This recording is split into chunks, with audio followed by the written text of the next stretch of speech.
Hello everyone, this is Shishi coming to you today with an update of the alphabet cards with the alphabet punch board.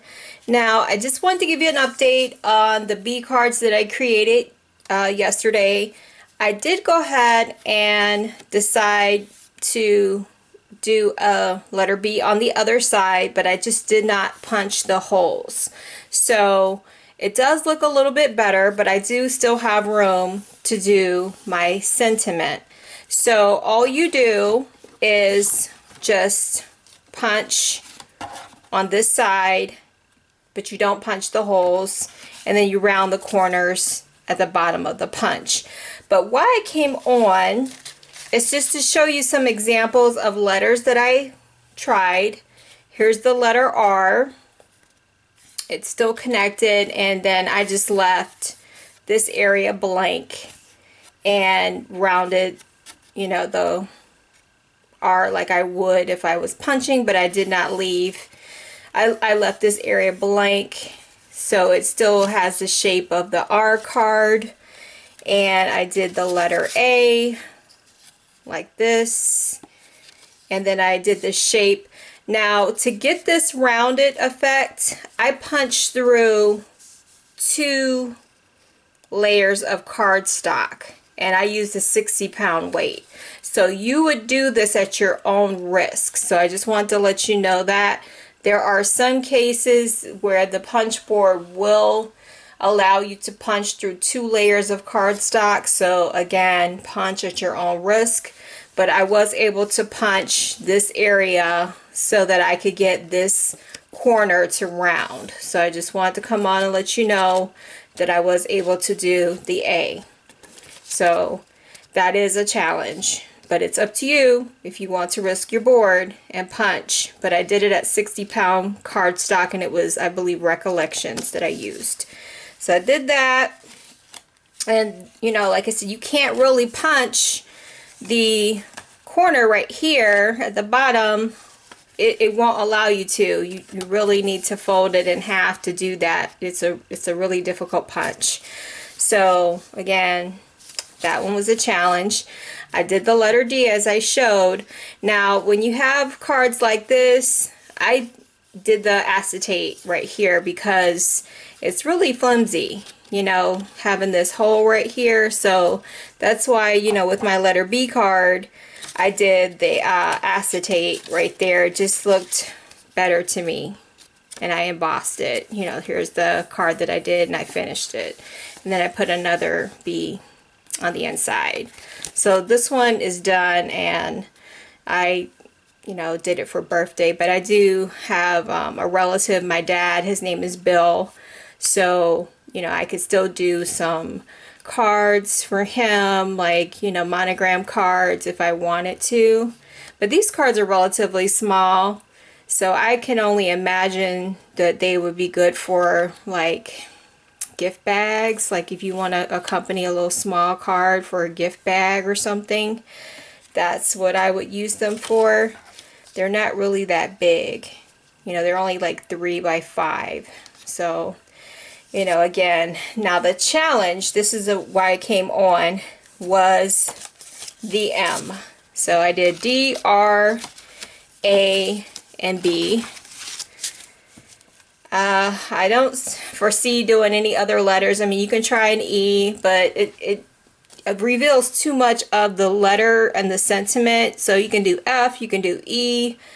I mean, you can try an I, but this is what I'm talking about.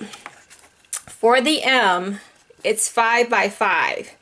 So I thought, oh yeah, I could do an M, but look how much is connected. This is barely holding on. So I just wanted to come on and show you, yes, you can do an M, and I had to punch through 2 layers of cardstock to get the corners to round, but it is barely holding on. I could foresee this just breaking off. So I tried to do it a different way, this way, but look, I had to punch through 2 layers of cardstock just to achieve this, and then I'm going to have to back this to cover up these holes. And I mean, it took me a long time to make this card just to get it to attach this way. So, I mean, my daughter's name is Maya.